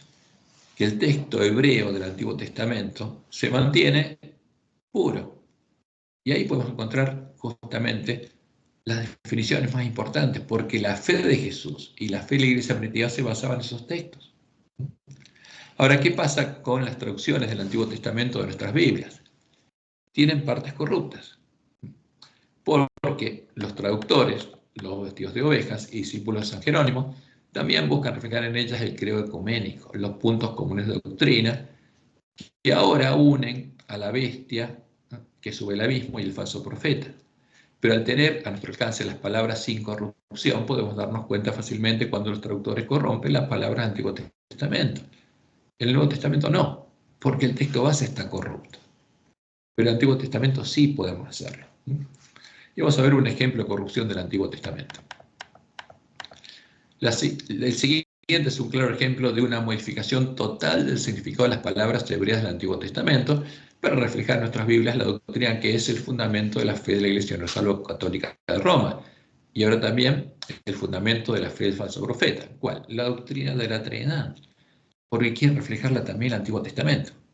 Por ejemplo, Isaías 48:16, en nuestras Biblias, en la Reina Valera 1960, dice así: acercaos a mí, oíd esto. Desde el principio no hablé en secreto. Desde que eso se hizo, allí estaba yo. Y ahora me envió Jehová el Señor y su Espíritu. ¿Qué está diciendo acá? Claramente que hay una persona que estaba en el principio, y como dice Juan 1:3, el principio era el Verbo, y el Verbo era con Dios, y el Verbo era Dios. Allí estaba yo, dice. Y ahora me envió, ¿quién? Jehová el Señor. Porque yo estaba con Dios y ahora me envió Jehová el Señor y su Espíritu. Dos personas que envían y una que es enviada. Eso es lo que aparece acá. Y la reacción de nuestras Biblias da a entender la existencia de tres personas, una enviada y dos que la envían. Y muchos de nuestros pastores la usan para decir que en este versículo está reflejada la Trinidad, el objeto con el que fue escrito por los traductores. Ahora, ¿qué pasa si comparamos este texto con el original hebreo? Nos vamos a llevar una gran sorpresa. Acá está justamente el análisis en la Reina Valera 60 con el Strong, donde nos muestra palabra por palabra cuál es el original. Y vemos que Isaías 48:16 tiene 3 veces la palabra hebrea 589, que es mi, me, yo, ¿no? Etcétera. Y vamos a ver cómo analizamos. Porque esto es la clave para entenderlo, pues es muy sencillo el significado en hebreo. Y en este texto, la palabra hebrea 589, yo mismo, o en forma positiva, mío, se repite 4 veces. Es la clave que nos muestra que en todo el texto, Jehová, la persona que está hablando, habla de sí mismo. No hay 3 personas, hay una sola. Además, podemos darnos cuenta que los traductores cambiaron e inventaron muchas palabras, las resaltadas en violeta. En el texto original no existen, desde el principio no existe. Estaba, ¿no? Ni estaba yo, ni ni me, ni su espíritu, ¿no? Ni me envió Jehová, nadie envió. Es un verso. Ahora, esto es lo que aparece en Isaías 48:6. Ampliamos la parte de esta, donde tenemos las palabras y el strong. Acercaos. Entonces la palabra es hebrea 71:26, acercar está bien. Hacia mí. Es correcto, porque la palabra hebrea 589 es yo mismo o mí. Acercaos a mí. Oíd esto, que está bien. Y ahora desde el principio no existía, es un agregado. ¿Por qué? Porque los que hacen son mentirosos, son hijos del padre mentira. Quieren corromper la Biblia. Porque la palabra hebrea 72:18 simplemente muestra que alguien que habla sacude la cabeza. Y dice, no, hablé, porque es hablar en secreto, secretamente. ¿Desde qué? O sea, ¿cuándo? Quiere decir, la palabra hebrea es cuándo. Eso se hizo, o llegó a ser, o sucedió. Allí, la palabra ya está bien, estaba yo. No, la palabra estaba se inventar, no existe. Yo sí, porque la hebreo 58-59 es yo mismo. Y tampoco existe. Ahora, el Señor y me tampoco existe. ¿Alguien me envía? No, mentira. Porque el hebreo 589 dice yo mismo.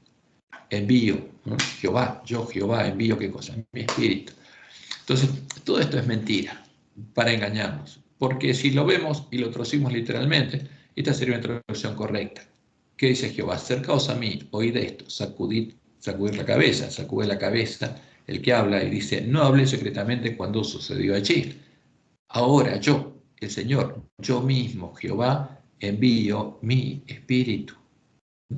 Hay 3 personas. Es una mentira alevosa, porque los traductores son mentirosos, y es evidente que son mentirosos, son siervos del príncipe de este mundo. No son siervos de Dios, que les importa la verdad, son mentirosos. Y esto es evidente. Y como podemos ver, aunque el texto hebreo se encuentra en buen estado, no sucede lo mismo con los cadáveres del Antiguo Testamento, de nuestras Biblias, en los que se ha agregado la suciedad y la basura a Roma, que debe ser barrida, porque esa es la obra del hombre de escobilla. Ahora, el problema es cómo arreglamos nuestras lámparas. ¿Cómo podemos arreglar nuestras lámparas? Debemos seguir el método de estudio que Dios nos indicó en su palabra y por medio de la de White, porque no es complicado. Primero, debemos buscar y encontrar en el Antiguo Testamento las escrituras con las cuales enseñaban doctrina Jesús y los apóstoles, todos los eslabones de la cadena perfecta de verdades en las que Dios reveló la verdad sobre cada tema específico, a través de claros y categóricos así dice Jehová. Esta cadena perfecta de verdades nos va a mostrar cuál es la verdadera doctrina sobre ese tema, porque esa es la doctrina de la iglesia primitiva. Por más que el Nuevo Testamento sea totalmente corrupto, nosotros podemos encontrar la verdad en el Antiguo. Y leemos en Deuteronomio 8, 2 al 3. Y te acordarás de todo el camino por donde te ha traído Jehová tu Dios estos 40 años en el desierto, para hacer saber que no solo de pan vivirá el hombre, más de todo lo que sale de la boca de Jehová vivirá el hombre. Entonces, para conocer la verdad, ¿qué tenemos que hacer? Alimentarnos, como Jesús le dijo a Satanás, los hombres, de que tenemos que alimentarnos de todo lo que sale de la boca de Jehová, de toda palabra que sale de la boca de Dios. Y en Deuteronomio 29, 29, Dios nos dice que las cosas secretas pertenecen a Jehová nuestro Dios, más las reveladas son para nosotros y para nuestros hijos para siempre. Porque lo revelado no cambia, nunca va a cambiar. Dios no cambia. Entonces, lo que Dios dijo, los categóricos así de Jehová no cambian. Y lo que se opone a ello es falso. Como dice el Salmo 119, 160. La suma de tu palabra es verdad. Y eterno es todo juicio de tu justicia. Entonces, cuando Dios dice algo, ¿eso cambia? No, nunca cambia. Es eterno. Y la suma de su palabra es la verdad. Por eso tenemos que alimentarnos de toda palabra sale de la boca de Jehová. Y después de eso, porque eso es lo primero que tenemos que hacer, cuando leemos las palabras del Nuevo Testamento en nuestras Biblias, debemos aplicar los principios que Dios nos dio para poder separar las palabras de los sabios de Roma, las palabras inspiradas en ellos por Satanás, del remanente de las palabras inspiradas por Dios. Porque en el Nuevo Testamento hay tesoros muy importantes. ¿Cuáles son las reglas? Primero, no podemos usar solo las palabras del Nuevo Testamento, un solo testigo para hacer doctrina, como hace la bestia el falso profeta, y en nuestro medio los lobos vestidos de ovejas. Deuteronomio 19:15, no se tomará en cuenta a un solo testigo, solo por el testimonio de 2 o 3 testigos. Y Pablo en 2 Corintios 13:1 dice, por boca de 2 o 3 testigos se decidirá todo asunto. Entonces, ¿por qué Dios llama los 2 testigos en el Antiguo y el Nuevo Testamento? Para que apliquemos esta regla. Porque el Nuevo Testamento está muy corrupto. Y dice cualquier barbaridad, en la boca de Jesús pusieron cualquier barbaridad. Pero Jesús jamás se apartó en nada de lo establecido en el Antiguo Testamento. Son las palabras sabias de Roma. Entonces no podemos usar un texto del Nuevo Testamento para hacer doctrina, sin antes verificar que el Antiguo Testamento dice lo mismo. Segundo, las palabras inspiradas por Dios de los apóstoles siempre van a estar sujetas a las palabras inspiradas por Dios de los profetas del Antiguo Testamento. Siempre van a dar el mismo testimonio que el testimonio del primer testigo, como dice Pablo en 1 Corintios 14, 32 y 33. Y los espíritus de los profetas están sujetos a los profetas. ¿Algún profeta de Dios se va a presentar en algo de lo que dijeron los profetas anteriores? No, Dios no cambia. Dios nunca va a decir algo contrario a lo que Él reveló. Pues Dios no es Dios de confusión, sino de paz. No es el Dios de Babilonia. En cambio, el Dios de Babilonia, cualquier cosa puede pasar. Pero los escritos inspirados por Dios están sujetos, los profetas están sujetos a los profetas. Y obviamente las palabras del Nuevo Testamento que no se sujetan al testimonio de los profetas no fueron inspiradas por Dios y no deben ser usadas para hacer doctrina. Son parte de la suciedad y la basura introducida en nuestras Biblias por sabios de Roma, a los cuales no les había amanecido. Isaías 8:20 es muy claro. A la ley y al testimonio de los profetas. Si no dijeren conforme a esto es porque no les ha amanecido. Y así tenemos que hacerlo. No es complicado, es sencillo. Y la misma metodología de estudio debemos aplicar los testimonios de la Ajuay, en los que encontramos muchas de las joyas y monedas falsas introducidas por los pioneros en nuestra iglesia. Si encontramos declaraciones que se apartan de la ley y el testimonio de los profetas, es porque al que las escribió, y en muchos casos no fue Elena de Ajuay, no le había amanecido. Y esa regla no cambia, es eterna. Ella misma lo indicó. En Conflicto de los Siglos, página 653. Pero Dios tendrá en la tierra un pueblo, sostendrá la Biblia y la Biblia sola, como piedra de toque de todas las doctrinas y base de todas las reformas. Ni las opiniones de los sabios, ni las opciones de la ciencia, ni los credos o decisiones concilios, tan numerosos y discordantes como lo son las iglesias que representan, ni la voz de las mayorías. Fíjense que ahora en nuestra iglesia se usa la voz de las mayorías en los concilios para establecer las creencias fundamentales. Nada de esto, ni en conjunto ni aparte, debe ser considerado como evidencia a favor o en contra de cualquier punto de fe religiosa. Antes de aceptar cualquier doctrina o precepto, debemos cerciorarnos de si se autoriza un categórico, así dice Jehová. Y vamos a ver un ejemplo, y vamos a ver el más importante. La cadena perfecta de verdad es en la que Dios habla de sí mismo en su palabra. Y vamos a tomar este ejemplo y vamos a ver algunas cosas que Dios dice de sí mismo. Primero, Dios se revela a Moisés y a su pueblo como una persona singular, el gran yo soy, y les indicó que para siempre su nombre personal sería Jehová o Yahvé. Dijo Dios a Moisés, estamos hablando de Éxodo 3.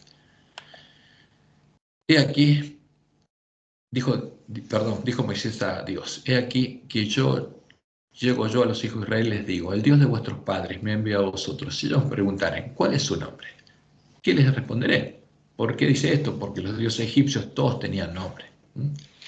Y en sus imágenes tiene un cartuchito con los jeroglíficos que identifican su nombre. ¿Qué les responderé? Dijo Moisés. Y respondió Dios a Moisés, diciendo, yo soy el que soy. Yo, una persona singular, soy el que soy, el autoexistente. Y dijo, así dirás a los hijos de Israel, yo soy, me envío a vosotros. Además dijo Dios a Moisés, así dirás a los hijos de Israel, Jehová, el Dios de vuestros padres, el Dios de Abraham, de Isaac y de Jacob, me ha enviado a vosotros. Este es mi nombre para siempre. ¿Cuál? Jehová o Yahvé. Con él se me recordará por todos los siglos. Y en Éxodo 6, 2 al 8, también habló todavía Dios a Moisés y le dijo, yo soy Jehová. Yo, una persona singular. Y sigue diciéndole, hablándole, y termina diciendo, yo soy Jehová, y termina diciendo, yo Jehová. Y os meteré en la tierra por la cual alcé mi mano, jurando que la daré a Abraham, a Isaac y a Jacob, y yo os la daré por heredad. Yo, Jehová. Y cuando habló en Sinaí con su pueblo, Dios también se presentó con una persona singular. Y habló Dios todas estas cosas, todas estas palabras diciendo, yo soy Jehová tu Dios, una persona singular, que te saqué de la tierra de Egipto, de casa de servidumbre, no tendrás dioses ajenos delante de mí. No te harás imagen ni ninguna semejanza, no te inclinarás a ellas ni las honrarás, porque yo, una persona singular, soy Jehová tu Dios. Después, tercer mandamiento, no tomarás el nombre de Jehová tu Dios en vano, porque no dará por inocente Jehová al que tomare su nombre en vano. Y el cuarto, acuérdate del día de reposo para santificarlo. 6 días trabajarás y harás toda tu obra, mas el séptimo día reposo ¿para quién? Para Jehová tu Dios. No hagas en él obra alguna, tú, ni tu hijo, ni tu hija, ni tu siervo, ni tu criada, ni tu bestia, ni tu extranjero que está dentro de tus puertas. Porque en 6 días hizo ¿quién? Jehová. Él hizo una persona singular. ¿El creador es una trinidad? No. ¿Son 2 personas? No. Una sola. En 6 días hizo Jehová los cielos y la tierra, el mar y todas las cosas que en ellos hay, y reposó en el séptimo día. Por tanto, Jehová bendijo, él bendijo, una persona singular, el día de reposo y lo santificó.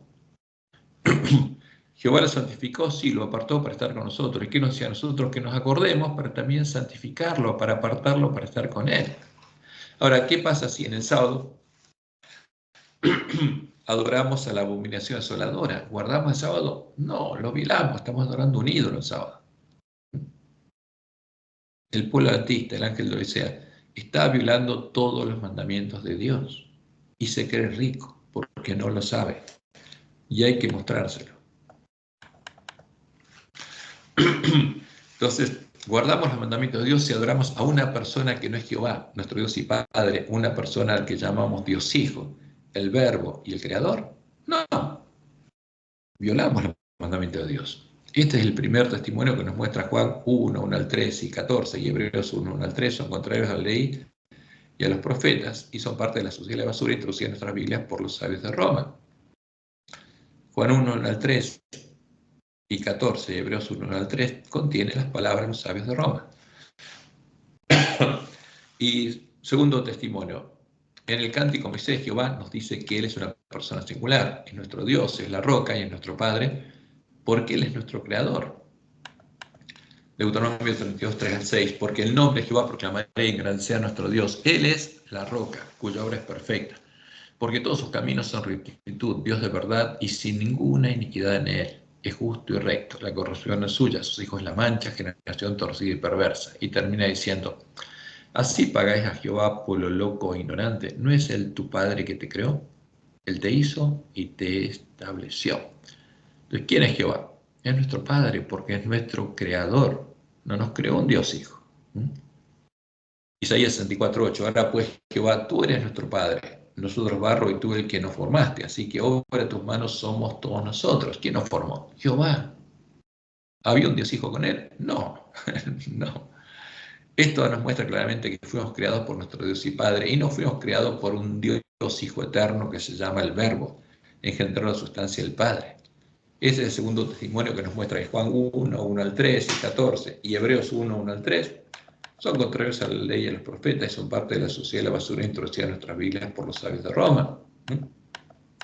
Tercero, ¿a quién o a quiénes le dijo Jehová? Hagamos al hombre a nuestra imagen conforme a nuestra semejanza, al Verbo, a un Dios Hijo engendrado, porque eso creían nuestros pioneros. No, la palabra de Dios es muy clara al respecto. Jehová hablaba con los ángeles no caídos y con sus otros hijos creados a su imagen y semejanza.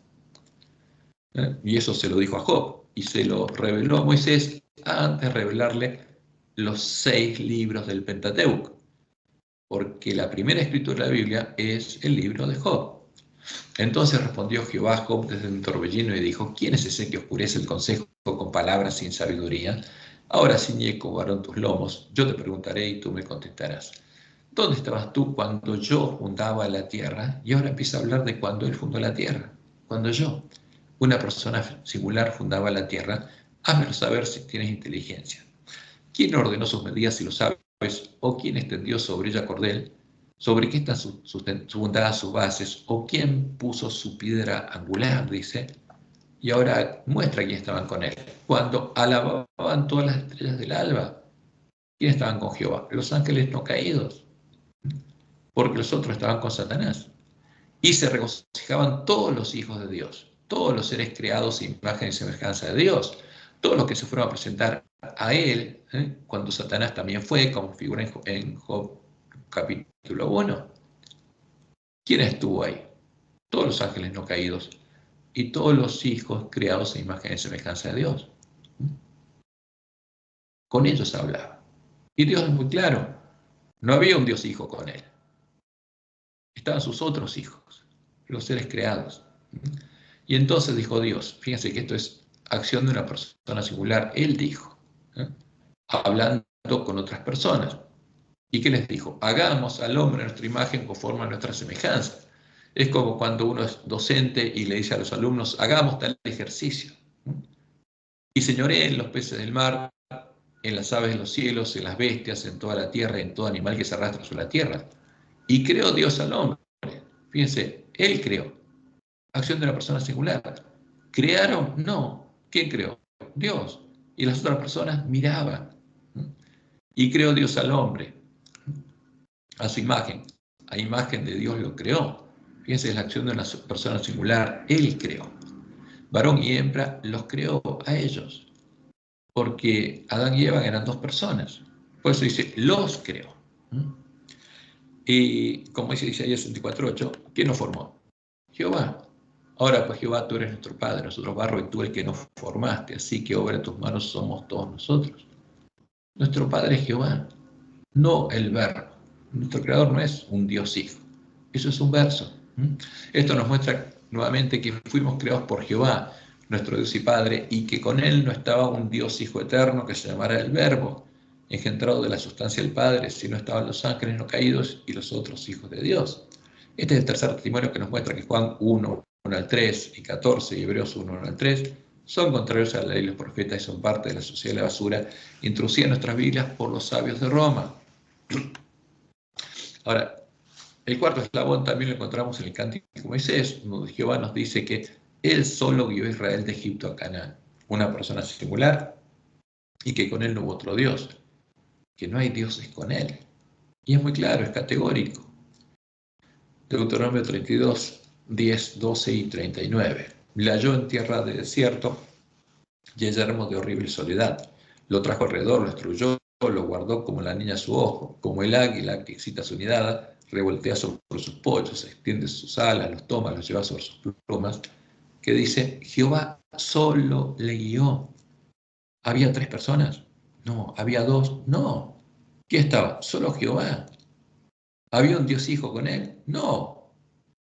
Solo Jehová guió a su pueblo. Jehová solo le guió y con él, una persona singular, no hubo Dios extraño. Y termina diciendo, ved ahora, porque esta última parte, hablándole al pueblo adventista, que tendría una falsa roca, ved ahora que yo soy una persona singular y no hay dioses conmigo. El verbo no existe ni está conmigo. Es un verso. Yo hago morir y yo hago vivir, yo hiero y yo sano, y no hay quien pueda librar de mi mano. Entonces, si no hay dioses con Jehová, ¿qué pasa con el supuesto Dios Hijo? El verbo, que supuestamente era Dios, era la imagen misma de su sustancia, y estaba en el principio con Dios, no existe, es un invento de Roma. Este es el cuarto testimonio que nos muestra que Juan 1, 1 al 3 y 14 y Hebreos 1, 1 al 3 son contrarios a la ley de los profetas y son parte de la sociedad de la basura introducida en nuestras Biblias por los sabios de Roma. Y es clarísimo. No es ciencia nuclear, es sencillo entenderlo. Hay que buscar la palabra de Dios y ver lo que Dios dice y creer a todo así dice Jehová. El quinto eslabón lo encontramos en el anuncio de Jehová Dios sobre la venida del Mesías, el Santo, el verdadero Jesús, en la que Jehová nos dice que Él es nuestro Redentor. Y no hay otra persona que sea Dios como Él, ni otra persona que sea fuerte como Él, que Él, el omnisapiente, no conoce ninguna. Isaías 44, 6 al 8. Así dice Jehová, Rey de Israel y su Redentor. ¿Qué dice Jehová? ¿Quién nos redimiría? Porque eso es lo que anunció siempre. Jehová de los ejércitos, yo, una persona singular, soy el primero y yo soy el postrero, y fuera de mí no hay Dios. Y termina diciendo, no hay Dios sino yo, una persona singular, no hay fuerte, no conozco ninguna. ¿Conocía el verbo? No, no existe el verbo, es un invento de Roma, es un concepto pagano de Platón. ¿Existía el Dios Espíritu Santo? Tampoco. Son todos versos.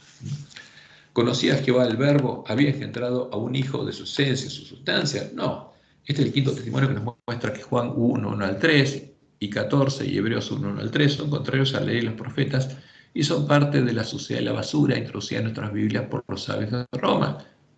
Esa es la sociedad de la basura que Dios tiene que barrer, la que tiene que barrer el hombre de escobilla. Sexto, el sexto eslabón también lo encontramos en el anuncio de Jehová Dios sobre la venida del Mesías, en la que Jehová anuncia que el Mesías, el príncipe de paz, es el mismo, es Jehová, el Dios fuerte, el Padre eterno, y no un Dios Hijo eterno que no existe, porque Él se haría hombre para redimirnos. Isaías 9:6, porque un niño nos es nacido, hijo nos es dado y el principado sobre su hombro, y se llamará su nombre, admirable, consejero, Dios fuerte, Padre eterno, príncipe de paz. ¿Había otra persona que fuera Dios y fuera fuerte como Jehová? No, hay una sola, el Padre eterno, Jehová. ¿Y quién es el Mesías? Es Dios mismo que se haría hombre. Eso es lo que Dios anunció. Vos que claman en el desierto, preparad camino ¿a quién? A Jehová. Enderezad, calzad la soledad a nuestro Dios. ¿Cuál le preparó el camino? A Jehová. Como dice Isaías 47:4, nuestro Redentor. Jehová de los ejércitos es su nombre, el Santo de Israel. Isaías 54:5, porque tu marido es tu hacedor, ¿Quién es nuestro Hacedor? Nuestro Padre. Jehová de los ejércitos es su nombre, y tu Redentor, el Santo Israel, Dios de toda la tierra será llamado. Y en Isaías 4:12 nos habla que el Mesías sería un renuevo de Jehová, que brotaría de Jehová. En aquel tiempo, el renuevo de Jehová será para hermosura y gloria, y el fruto de la tierra para grandeza y honra a los sobrevivientes de Israel. Entonces, ¿cómo lo explicó Dios? Que después habría dos personas.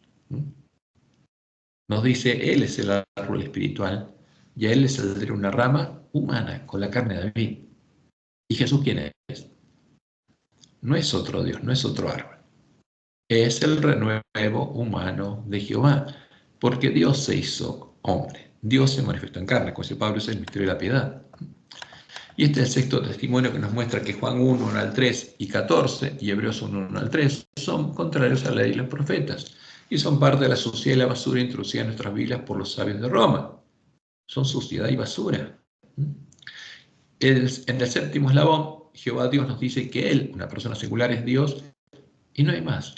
No hay otra persona que sea Dios y o se llama el Verbo, y que solo en Él podemos ser justificados y glorificados.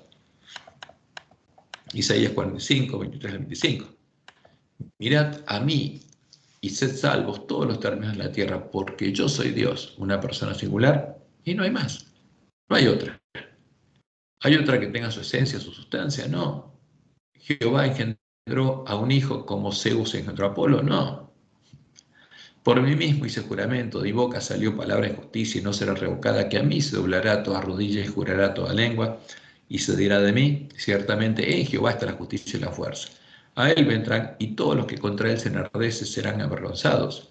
En Jehová será justificada y se gloriará toda la descendencia de Israel. Y este es el séptimo testimonio, el séptimo claro y categórico, así dice Jehová, que nos muestra que Juan 1, 1 al 3 y 14 y Hebreos 1, 1 al 3 son contrarios a la ley de los profetas y son parte de la suciedad de la basura introducida en nuestras Biblias por los sabios de Roma, que son suciedad y basura, y son usados para hacer doctrina. Y en el octavo eslabón, Jehová Dios nos muestra qué es lo que nosotros deberíamos llegar a conocer antes de poder recibir la lluvia temprana y la lluvia tardía, e ir con él a la batalla de Armagedón. ¿Y cuál es la misión del Elías que nos enviaría? Que conozcamos qué cosa, que Jehová es la única persona que es Dios y no hay otra. Y es muy claro. Vamos a leer Joel 2:1, 27 y 32. Tocad trompeta en Sión, dad alarma en mi santo monte, tiemblen todos los moradores de la tierra, porque viene el día de Jehová, porque está cercano. Está por llegar el tiempo de angustia. ¿Y qué nos dice? Y conoceréis que en medio de Israel estoy yo, una persona singular, y que yo soy Jehová, que yo soy Jehová vuestro Dios, y no hay otro. ¿Qué tiene que conocer el pueblo adventista para recibir la bendición de Dios? Que Jehová es una persona y no hay otra persona que sea Dios. Y conoceréis que en medio de Israel estoy yo, y que yo soy Jehová vuestro Dios, y no hay otro, y mi pueblo nunca más será avergonzado. Y después de eso dice, viene la lluvia tardía, y todo aquel que invocar el nombre de Jehová será salvo, porque en el monte de Sión y en Jerusalén habrá salvación, como ha dicho Jehová, y entre el remanente al cual él habrá llamado, entre los 144.000 sellados del pueblo adventista. Y este es el octavo testimonio, el octavo claro y categórico, así dice Jehová, y hay muchísimos más, que nos muestra que Juan 1, 1 al 3 y 14 y Hebreos 1, 1 al 3, que reflejan la imagen de Apolo, el ángel del abismo, son contrarias a la ley de los profetas y son parte de la suciedad y la basura introducida en nuestras Biblias por los sabios de Roma. Como dice Isaías 8:20, a la ley y al testimonio. Si no dijeren conforme a esto es porque no les ha amanecido. Y es claro. Y ahora, después de entender esto, porque es importante que lo entendamos, ¿no? ¿Qué pasó con nuestras Biblias? Y cuál es el testimonio del primer testigo y los diferentes testimonios falsos que aparecen en el Nuevo Testamento. Vamos a ir al análisis de la presentación de nuestro hermano. Y este análisis lo haremos en vivo, queda grabado y lo publicaremos. Acá está la dirección y el título de la presentación de nuestro hermano dice: están cambiando tu Biblia. Pero vamos a hacer algo sencillo. Antes de escuchar y analizar esta presentación, tengamos en cuenta las siguientes declaraciones de Elena de White, donde se nos advierte que, primero, en sus escritos no hay una luz adicional a la luz de la Biblia, una revelación adicional a la revelación de la Biblia. Como muchos adventistas creen que hay luz adicional en la historia de la redención, patriarcas, profetas y reyes, etc. Y usan eso para explicar la Biblia. Y engañados toman sus escritos como si sus palabras hubieran sido inspiradas por Dios y fueran una nueva norma de fe. Cuidado con esto. Vamos a leer las palabras de Elena de White, ¿no? Porque el propósito de Dios con los testimonios de White es otro. Y la Biblia es muy clara. Dios envió un profeta desde tiempo para completar la revelación que le dio ¿a quién? A Juan en el Apocalipsis, para que comprendamos lo que sucedería en el tiempo precisamente del pueblo adventista, especialmente los 7 truenos, lo que está pasando en nuestra iglesia, lo que Dios anunció que iba a pasar y está pasando. ¿Y qué dice Elena? Recomiendo al amable lector la palabra de Dios como regla de fe y práctica. Por esa palabra debemos ser juzgados. En ella, Dios ha prometido dar visiones en los posteriores días, no para tener una nueva norma de fe. Fíjense qué importante esto. Lo que Dios nos dio por el lenguaje no es para tener una nueva norma de fe. Porque nuestra norma de fe tiene que ser la escritura del Antiguo Testamento como lo era para la iglesia primitiva, sino para consolar a su pueblo y para corregir a los que se apartan de la verdad bíblica. Y después, en la siguiente cita de 1903, ella dice, poco se hace caso de la Biblia y el Señor ha dado una luz menor para guiar a los hombres y mujeres a la luz mayor. Ahora, y esto es muy importante. Si en los escritos de la cual hubiera luz adicional a la de la Biblia, si Dios hubiera revelado cosas adicionales que completen la revelación de la Biblia, ellos serían la luz mayor que iluminaría la luz menor y la explicaría. Pero no es así. Ella claramente dice que lo que Dios le dio es una luz menor, para guiar a los hombres y mujeres a la luz mayor, para que recuperemos el conocimiento de la verdad, que no la vamos a encontrar en los escritos de la Juárez, porque está lleno de errores, justamente, esos escritos están llenos de errores. Y vamos a analizar en otra presentación, otro estudio, empezando por historia de la redención. Y vamos a analizar lo que hay ahí. Y van a ver que está llena de errores, porque hay muchísimos conceptos antibíblicos. Ahora, esta cita es muy interesante también, de 1901. Dice ella, el Señor desea que estudiéis vuestras Biblias. Él no ha dado ninguna luz adicional para tomar el lugar de la palabra. O sea, en la historia de la redención, ¿encontramos luz adicional? No. Patriarcas, profetas, no. Profetas y reyes, tampoco. Ahí no hay luz adicional. Es simplemente el relato de lo que ellos entendían o creían. Y ella es clara. Él no ha dado ninguna luz adicional para tomar el lugar de la palabra. No tenemos que interpretar la Biblia con lo que está en los escritos en el lenguaje. Esta luz se da con el propósito de concentrar en su palabra las mentes confundidas y se asimila y digiere la sangre y la vida del alma. Entonces se verán buenas obras cuando la luz brilla en las tinieblas. Y como ella misma pudo darse cuenta, en sus escritos no hay ninguna luz adicional a la palabra de Dios, sino están reflejados muchos de los errores heredados de los paganos y los papistas, que estaban siendo usados en el tiempo de la apostasía alfa para hacer doctrina. Y por eso, al darse cuenta, ella dijo lo siguiente: poned a la hermana White a un lado, no citéis mis palabras de nuevo en toda vuestra vida hasta que obedezcáis la Biblia. Cuando hagáis de la Biblia vuestro alimento, vuestra comida y vuestra bebida, cuando hagáis de sus principios los elementos de vuestro carácter, sabréis mejor cómo recibir el consejo de Dios. Exalto la preciosa palabra delante de vosotros hoy. No repitáis lo que yo he dicho. La hermana White ha dicho así, la hermana White ha dicho así. Descubrid lo que el Señor de Israel ha dicho y haced lo que Él ordene. Claro, no toquen más mis testimonios, dice, no los usen más. Y ella nos dijo, nuestra consigna debe ser a la ley y al testimonio. Si no dijeren conforme a esto es porque no les ha amanecido. Isaías 8:20. Dice, tenemos una Biblia llena de preciosas verdades.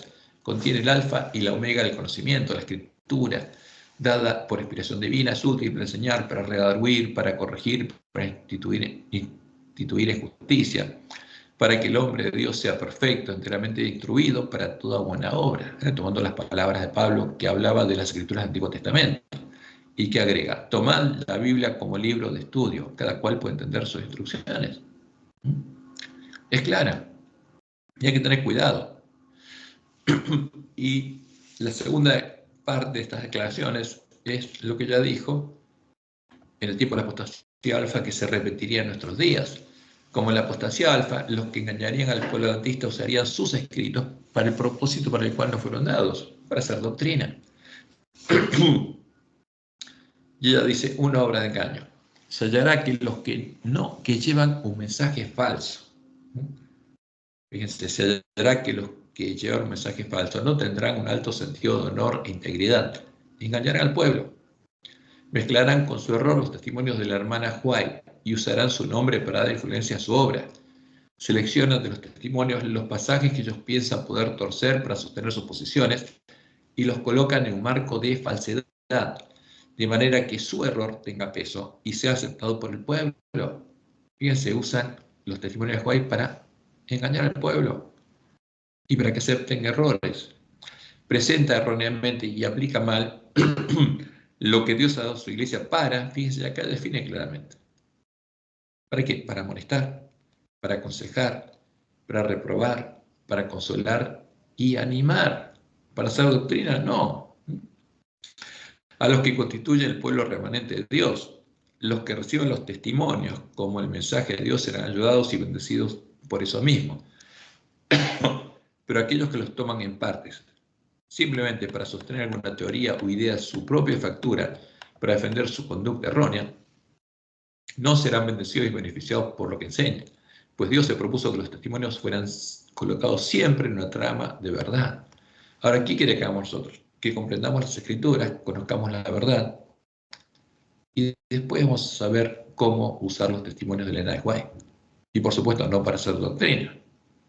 Pero ella fue clara. Los que defienden el error, los que enseñan falsas doctrinas, dirán: el Señor dice, cuando el Señor no ha hablado. Testifica una falsedad y no la verdad.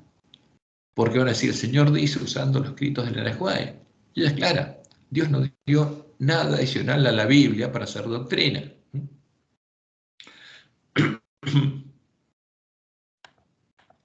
Y lo que Dios nos reveló por medio de Elena, cómo Satanás y los falsos profetas buscarían engañarnos.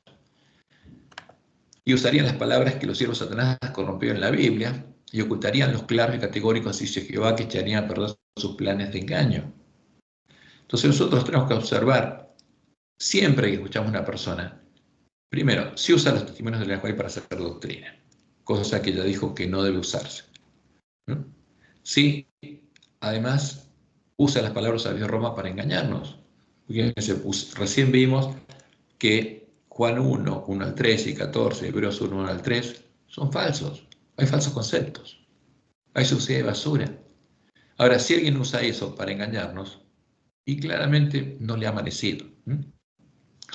Entonces, Dios nos dijo por medio de Elena que los falsos profetas y maestros para engañarnos harían las palabras que los siervos de Satanás corrompieron en la Biblia y ocultarían los claros y categóricos de Jehová, que echarían por sus planes de engaño. Evangelismo, página 429, una declaración de 1899.